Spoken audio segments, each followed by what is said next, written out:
오늘은 우리는 그리스도의 편지입니다 라는 제목으로 말씀을 나누고 우리 함께 기도하며 주님의 뜻을 구하고 또 한 주간 4월을 마무리하고 5월을 이제 시작하는 주간이 될 텐데요. 그렇게 살았으면 좋겠습니다. 네, 지금 이제 15장 사도행전 15장은 예루살렘 회의라는 제목이 여러분의 성경에도 붙어 있지 않습니까? 예전에 있었던 처음에 베드로와 이제 고넬료 사건으로 이방인들에게 복음이 전해지고 성령이 임하고 역사가 나타나는 것, 그 문이 열렸는데 1차 선교 여행을 하고 이제 바나바와 바울이 돌아왔어요. 안디옥에 왔는데 유대로부터 온 몇몇 사람들이 안디옥에 와서 이제 아무리 예수님을 믿어도 율법을 지켜야 되고 할례를 받아야 한다 이 말을 막 했지 않습니까? 1번 타자가 우리 아이일 줄이야. 예상 밖의 일이 일어났습니다. 네. 한 3번 타자 정도 예상했는데 1번으로 그냥 세게 치고 나갔네. 괜찮아, 이런 거죠 뭐 다. 지금 여기 안 계시고 TV 앞에 계신 분들은 무슨 일인가 할 텐데 그런 일이 있었습니다. 그래서 바나바와 바울이 안디옥 교회로 왔어요. 이 선교의 베이스 캠프와 같은 교회로 왔는데 유대로부터 이제 예루살렘이죠. 예루살렘으로부터 몇몇 사람들이 와서 아무리 그래도 할례를 받아야 되고 율법에 있는 모든 것 어기면 안 된다라는 예전의 사고방식 관념 그것이 그대로 이제 매여 있는 거죠. 그래서 이제 바나바와 바울이 다시 예루살렘으로 왔습니다. 예루살렘에 와서 이제 이 문제를 해결해야 되는 거죠. 근데 이 문제는 사실 이 초대교회에 굉장히 큰 문제였어요. 창세로부터 율법 하나 가지고 살아온 사람들이 이 유대인들이잖아요. 율법을 지키고 율법에 있는 것 613가지의 이 하나님의 율법을 매일 해야 할 것, 하지 말아야 할 것, 지금도 유대인들은 그것들을 철저하게 지키잖아요. 제가 가끔 말씀드리지만 유대인에 대해서 이렇게 신학교 때 잠깐 배웠어요. 잠깐 배웠는데 그 얘기가, 그 예화들이 아직도 잊혀지지가 않는 거예요. 이스라엘에 가면 안식일 날 엘리베이터가 각 층에 다 선다는 거죠.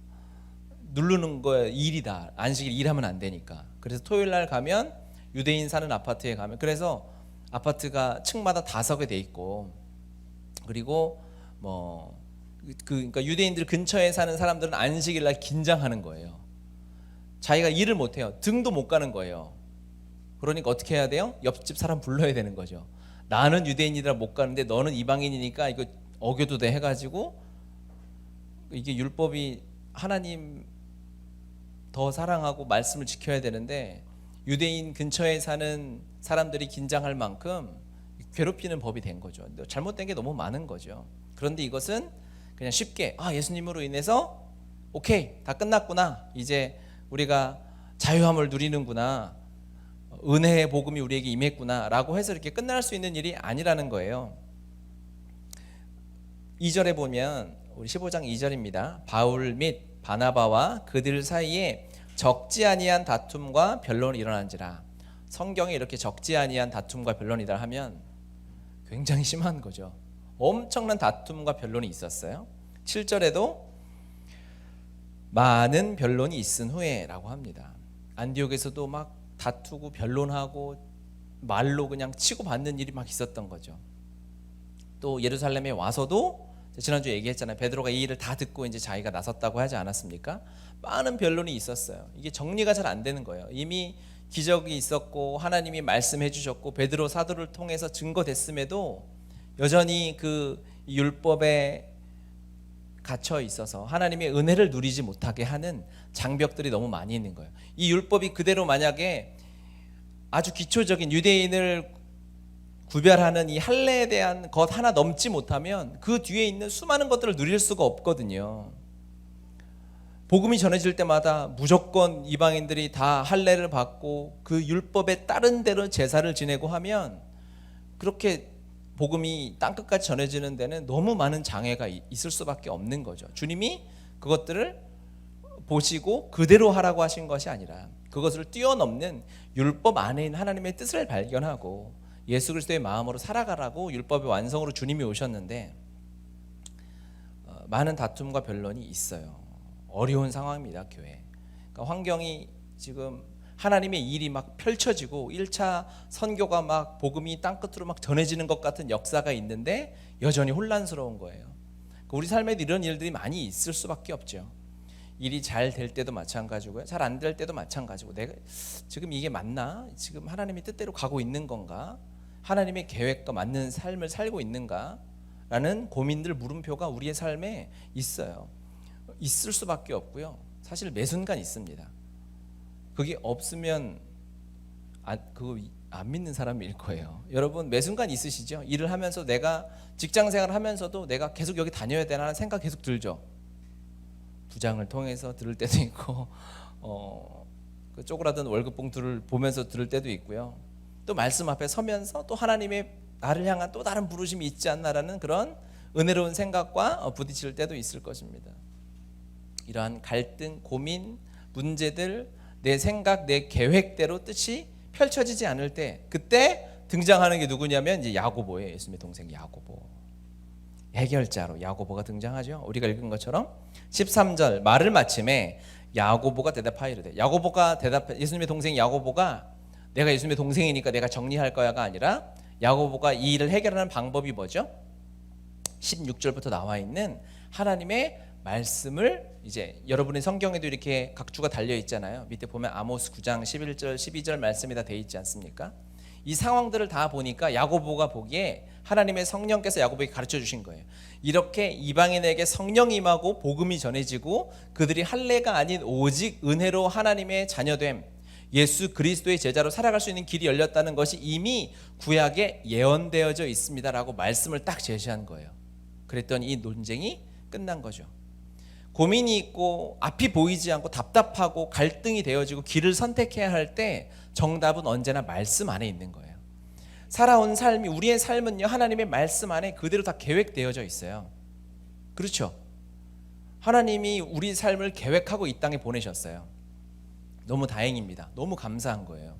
그냥 어떻게 될지 모르는 인생을 한번 잘 살아봐라가 아니라, 하나님은 당신의 말씀으로 우리의 삶을 쫙 계획해 놓으시고 그리고 살게 하시는 거죠. 복잡한 것일수록 그래요. 설명서 안에, 우리 하나님의 말씀은 인생 사용 설명서다 이렇게 얘기하잖아요. 우리 인생이 얼마나 복잡하고 다양한 경우의 수가 있습니까?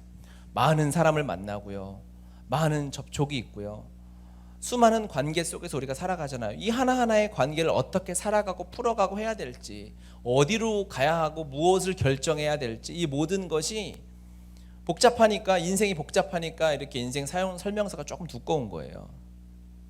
쉬우면 아주 짧겠죠. 그냥 네가 최고야, 네 맘대로 살아, 이게 세상이 하는 말이고, 하나님은 우리 인생을 다 계획해 놓으셨기 때문에 아주 때로는 복잡한 것 같지만 어쨌든 이 안에 다 들어있어요. 말씀에서 확인하고 말씀으로 증명되어지면 우리의 고민과 갈등은 끝나게 되어져 있습니다. 여러분, 이게 답이에요. 반드시 여기서 찾으셔야 돼요. 아멘이죠. 우리 여기 보면 방송실 갈수록 이제 교회가 업그레이드 되어 가고 있죠.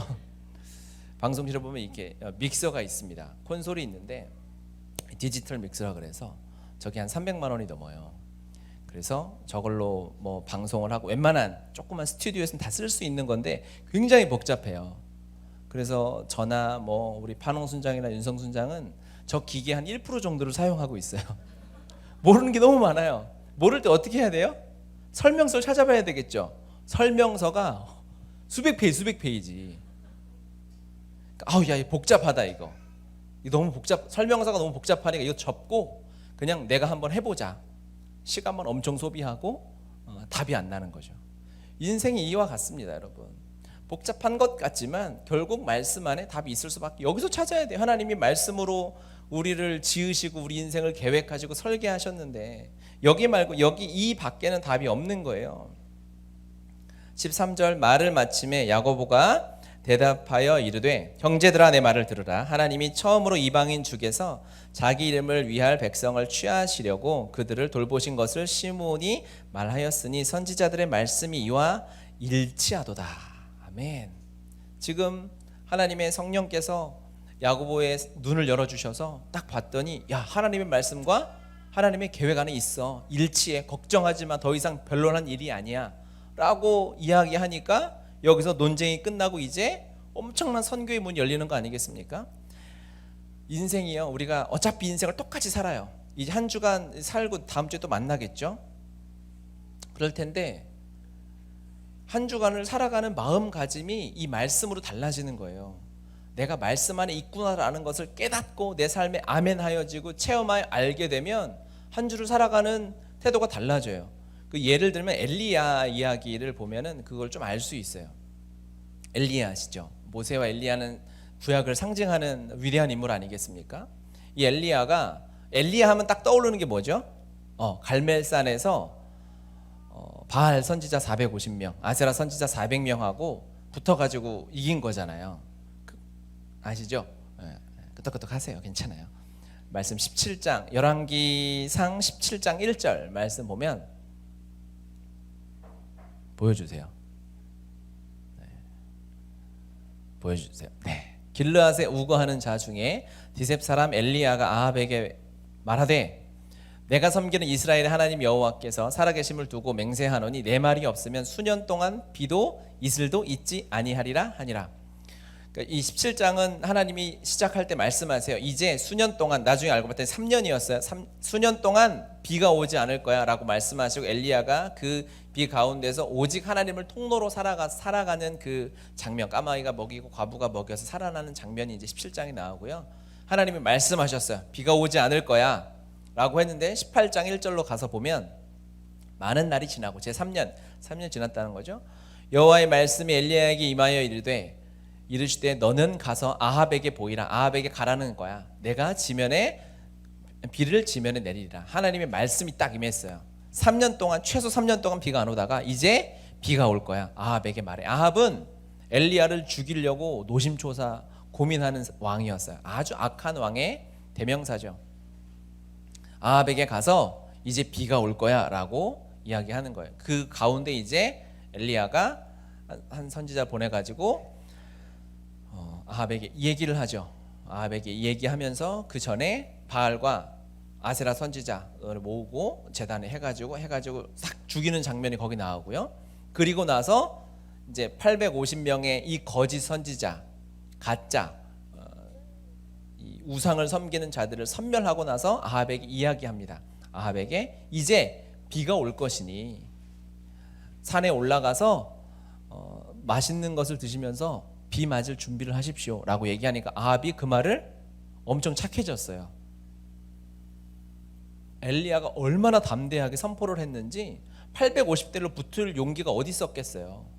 하나님 말씀이 딱 임한 거예요. 오케이, 사인 떨어졌네. 그랬더니 막 지르는 거죠. 하나님이 그 말씀은 안 하셨거든요. 야, 이번 기회에 그 850명 싹 정리해라.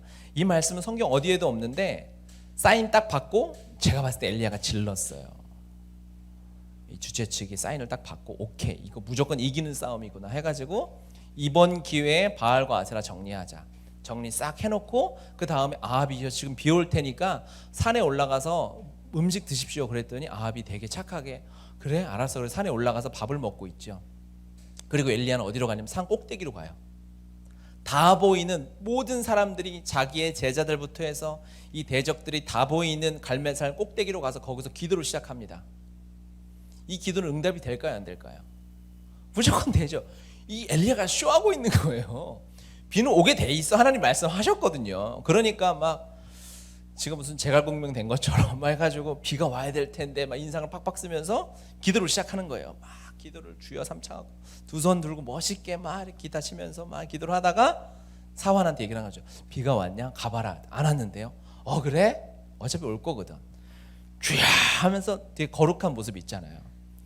왔냐? 7번 반복하고 갔더니 저 끝에서 손바닥만한 구름이 보입니다. 그랬더니 이제 비 오기 전에 내려가야 될 거 아닙니까? 그래서 이제 사람들한테 비 오니까 내려가십시오. 채비해가지고 내려가서 비가 억수같이 내리는 거 아니겠어요? 그러니까 엘리야가 대단한 사람, 뭐 대단하긴 하죠. 그런데 사실 다 이 짜고 치는 거였다. 이 주재 측이 다 알려준 거예요. 비가 올 거야. 그랬더니 그래? 그러면 막 지가 아는 것처럼 막 이렇게 해가지고 하나님 등에 업고 그 일들을 한 거죠. 우리가 하나님의 말씀 안에 살고 있다라는 확신이 있으면 살아가는 태도가 달라지는 거예요. 굉장히 담대해지고요. 겁이 없어져요. 이게 확실하다면 두려움이 사라지는 거죠. 이 야고보의 하나님의 말씀의 선포가 이뤄냈던 것이 뭡니까? 이방인을 향한 선교가 막히지 않고 활짝 열리는 거 아니겠어요? 우리가 해왔던 삶, 하나님이 보여주셨던 은혜, 기적, 우리의 삶이 주의 말씀과 틀리지 않아 일치하도다라는 이 말이 무엇을 가져왔냐면 하나님의 열방을 향한 선교가 계속 이어지는 촉매제가 된 것입니다. 아멘이죠. 그래서 야고보가 여기서 멈추었다면 아마 예수님의 말씀 중에 이루어지지 않을 뻔한 말씀이 하나 있어요. 그게 뭐냐면 우리의 지상명령 아니겠습니까? 마태복음 28장 18절에서 20절 말씀. 예수께서 나와 말씀하여 이르시되 하늘과 땅의 모든 권세를 내게 주셨으니 그러므로 너희는 가서 모든 민족을 제자로 삼아 아버지와 아들과 성령의 이름으로 세례를 베풀고 내가 너희에게 분부한 모든 것을 가르쳐 지키게 하라. 볼지어다 내가 세상 끝날까지 너희와 항상 함께 있으리라 하시니라. 아멘. 예수님의 마지막 이 지상명령, 한 가지 예수님의 명령을 꼽으라면 우리가 이거 붙잡고 살아가는 거 아니겠습니까? 땅 끝까지 복음을 전하고 예수님의 제자 삼는 삶을 우리가 살아내야 하는데, 만약에 야고보가 여기서 야 이거 고민된다, 주님이 하셨겠지만 이 말씀이 막히고 그 하나님이 지금까지 하셨던 십자가 이후에 성령의 역사와 이방인에게 부어주신 주님의 능력과 그 기적들이 말씀에 일치하는 것을 깨닫지 못했다면 이 말씀이 어떻게 됐을까? 막 덜컥 마음에 어려워지는 거죠. 말씀은 우리가 말씀을 깨닫고요, 내가 지금 하나님의 말씀 안에 있구나라는 것을 깨닫는 것은 이 하나님의 놀라운 말씀이 이루어 성취되는 길을 열어주는 것과 똑같아요. 키와 같아요. 무슨 말인지 아시겠습니까? 주님은 매일매일 우리의 삶에 하나님의 이 놀라운 말씀의 성취로 인도하세요. 그것을 깨닫는 것은 무엇이냐면 내가 말씀 안에 있구나, 내 삶이 말씀과 일치하구나, 내가 하나님의 손 안에 살고 있구나라는 것을 깨닫는 것과 똑같아요. 그래서 내 삶이 주의 말씀과 일치된 삶을 살고 있는 것이 너무 중요한 거예요. 하나님의 이 놀라운 자원 다 누리고 그 비전을 누리고 성취하는 삶을 살아갈 수 있게 되는 것입니다. 아멘이지요. 자동차가 부품이 한 2, 3만 개로 되어 있대요. 엄청 복잡하죠. 그런데 아무리 자동차를 비싸게 잘 만들어도 키를 돌리지 않으면 가지 않잖아요. 마찬가지. 여러분 요즘에 키를 누르는구나. 제 차 돌려가지고 얘와 틀렸네 이거. 시동을 걸지 않으면, 시동으로 바꿉시다. 키 빼고. 시동을 걸지 않으면 뭐 수만 개의 부품이 있어도 아무리 대단한 엔진을 가지고 있어도 갈 수 없는 거예요.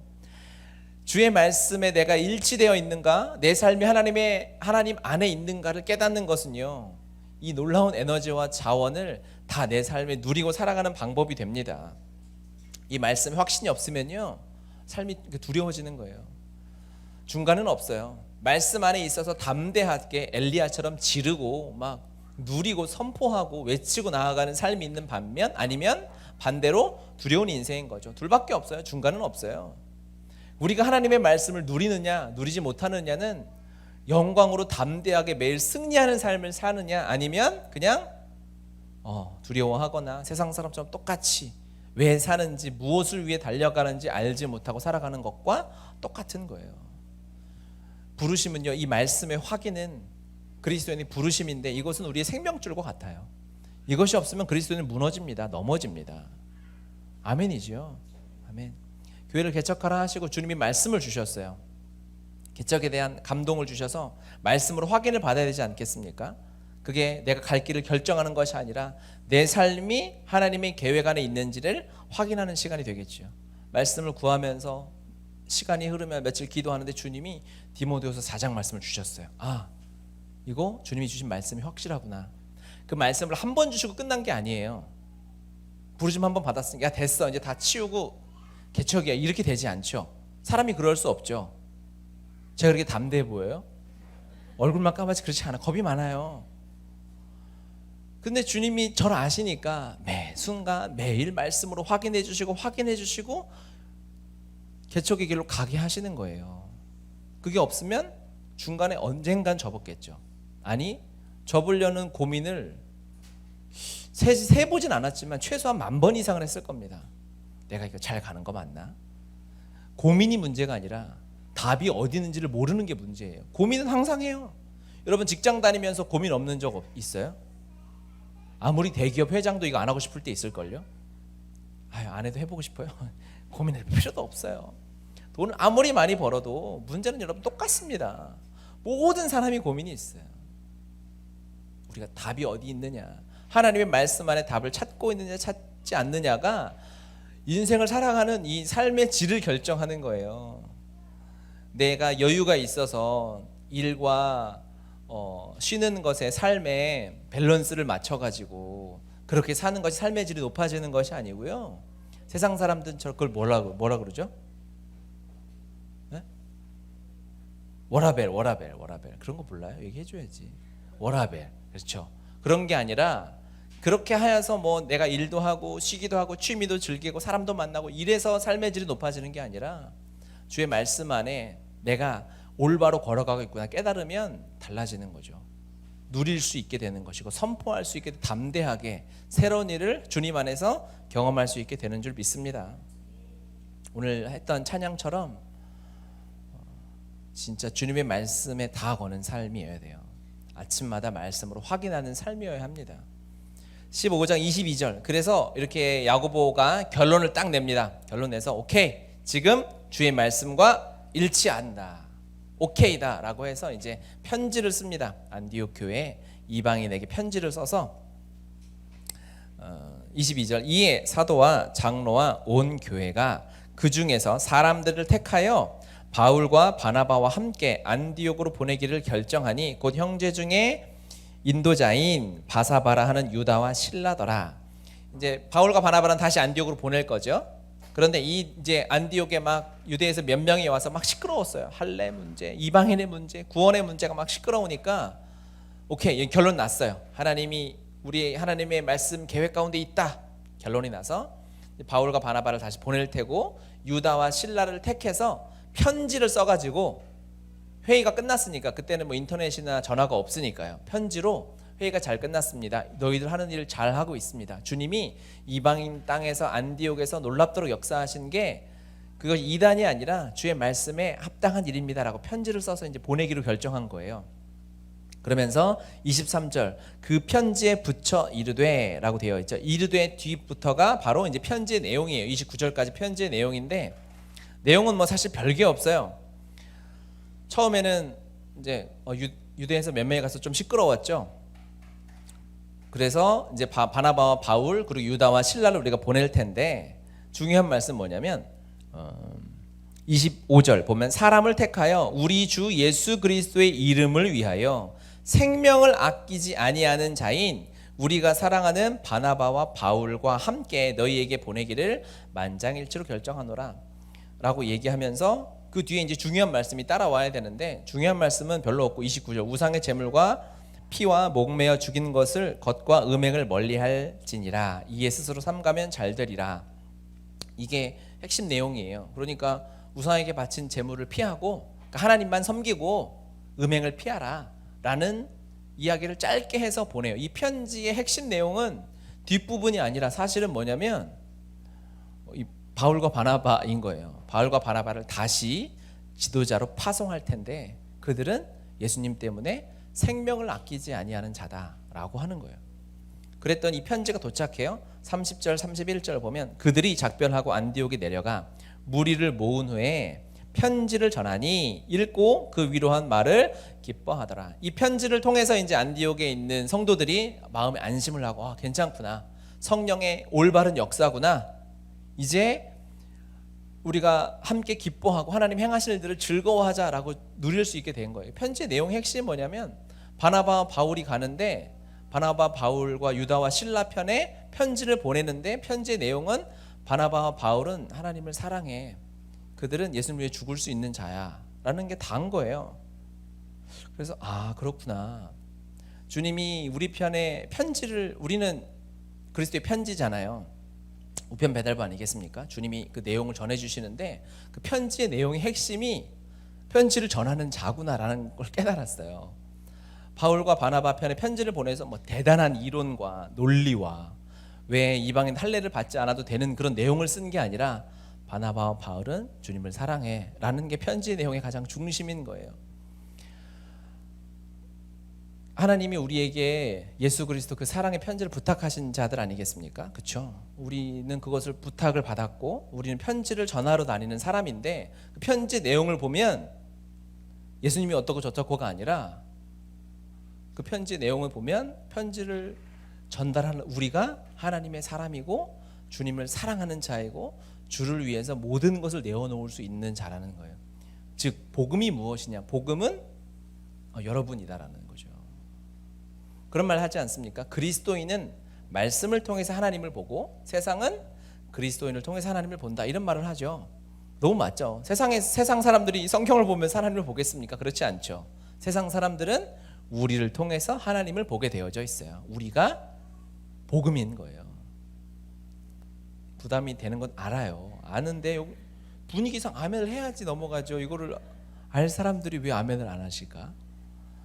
복음은 예수님이 십자가에 죽으신 것 당연히 복음이지만 우리가 그 예수를 믿고 예수 생명으로 살아가는 그 사실이 복음인 줄 믿습니다. 그것이 성경에 기록되어져 있는 복음의 핵심이구나. 그 사실이 안디옥에 전해져서 성도들이 기뻐하고 위로가 되고 주의를 행할 수 있게 되었구나. 고린도 후서 3장 3절에 보면요, 너희는 우리로 말미암아 나타난 그리스도의 편지니 이는 먹으로 쓴 것이 아니요 오직 살아계신 하나님의 영으로 쓴 것이며 또 돌판에 쓴 것이 아니요 오직 육의 마음판에 쓴 것이라. 아멘. 아멘. 우리가 그리스도의 편지입니다. 편지 전달자이기도 하지만 편지 내용이기도 한 거예요. 아멘입니다. 우리 서로 축복합시다. 당신은 그리스도의 편지입니다. 아멘. 우리는 하나님의 말씀 그 자체이고요. 우리가 복음의 열매입니다. 우리의 삶이 하나님의 말씀을 증언하는 도구인 것입니다.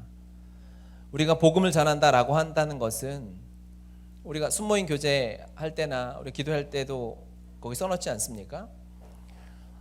복음을 때를 얻든지 못 얻든지 복음을 전하라. 그리고 혹시 필요하다면 말을 써라. 이런 말을 예수님 믿는 선배들이 했었잖아요.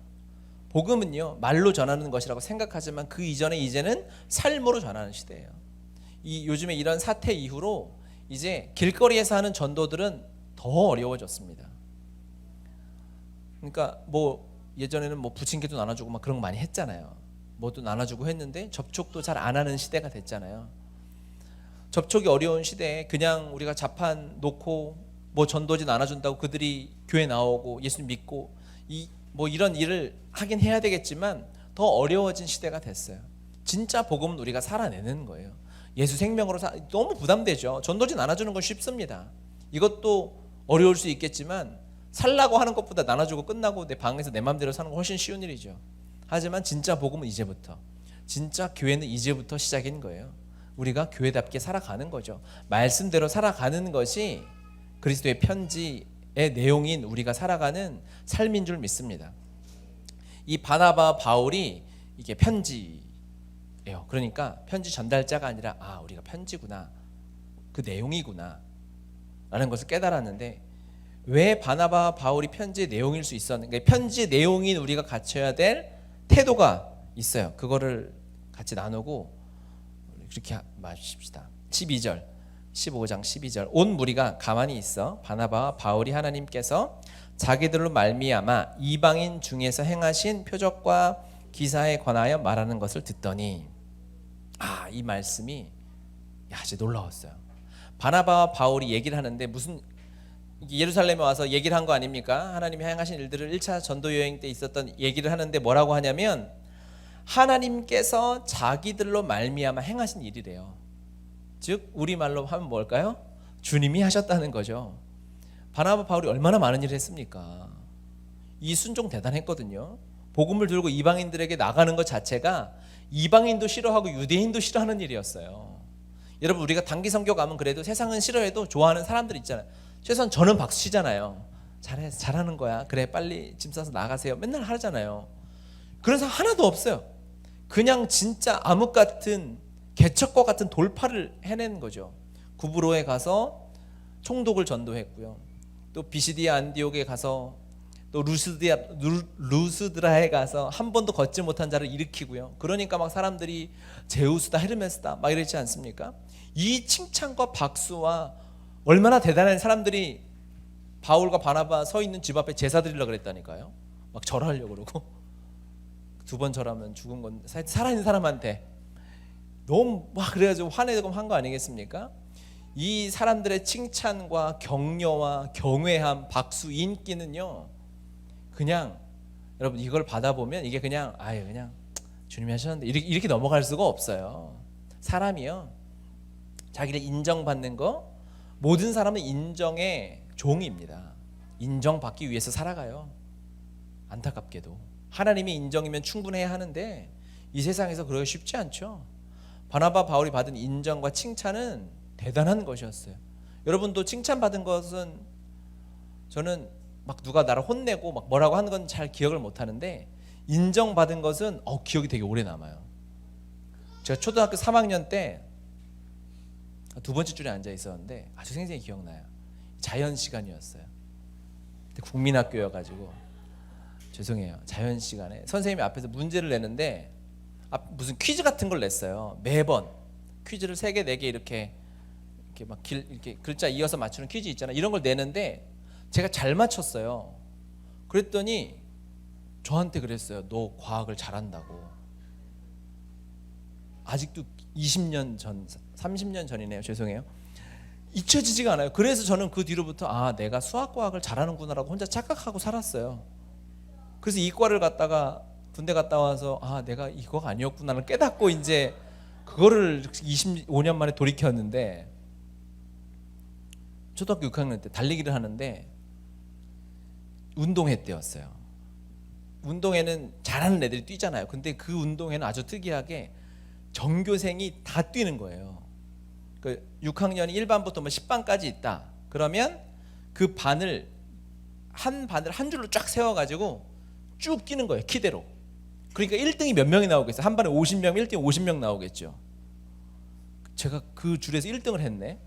잊혀지지가 않아요. 그래서 여기다가 1등 도장을 찍어줘가지고 공책을 5권을 받아왔어요. 그 뒤로부터 저는 제가 운동을 잘하는 줄 알았어요. 잊혀지지가 않아서. 저 운동을 좋아하지만 같이 하시는 분들이 좋아는 하는데 막 굉장히 잘한다고 하기는 어렵거든요. 좋아하는구나 이 정도로 느끼죠. 영민 순장이 지금 되게 끄떡끄떡 하는데 정신 차리고 끄떡끄떡 해야 돼요. 알거든요. 그냥 좋아하는 거지 막 잘하는 건 아닌데 그 칭찬이 잊혀지지가 않아요. 여러분, 이 작은 칭찬도 잊을 수가 없는 거. 사람이 거기서 인정받은 그 기쁨과 만족감은. 그런데 바나바와 바울은요, 사람들이 신처럼 받드는 자리에서도 내가 한 것이 아니다, 주님이 하셨다라는 이 고백을 놓치질 않는 거예요. 어떻게 이럴 수 있을까요? 바나바 바울에는 그들은 예수 그리스도와 함께 십자가에 죽은 이 복음의 생명을 가지고 있는 자였어요.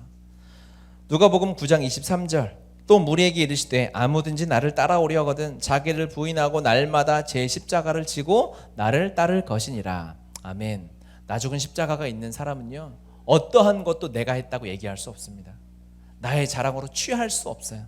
전부 주님이 하신 것이에요. 아멘이죠. 이 말씀을 전하는 자리도 제가 할 수 없어요. 주님이 하셔야 해요.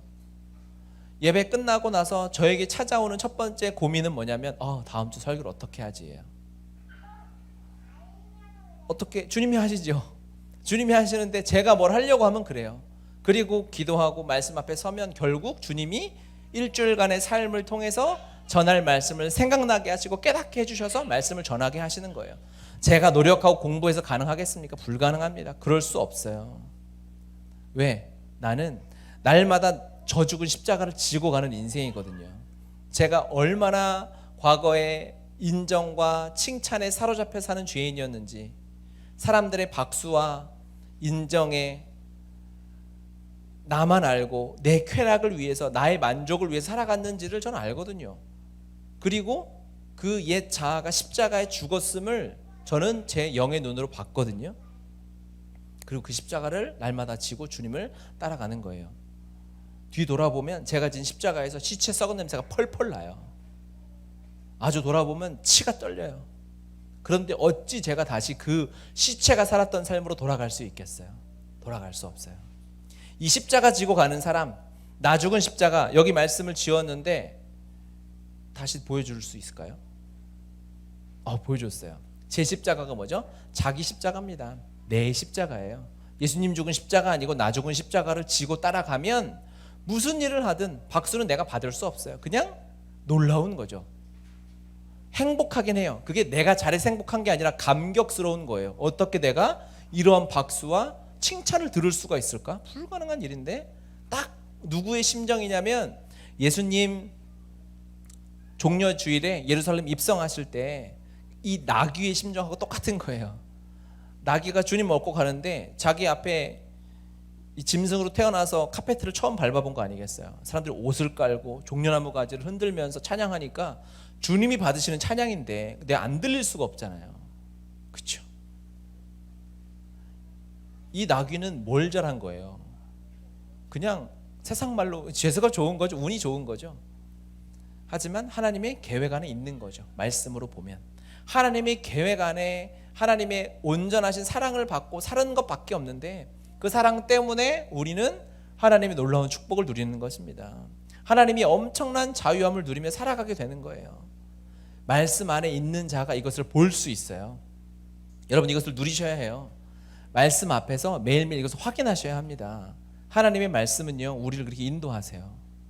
여러분 이것들을 우리의 삶은 하나님의 말씀 안에서 확인되고 증명되어져야 합니다.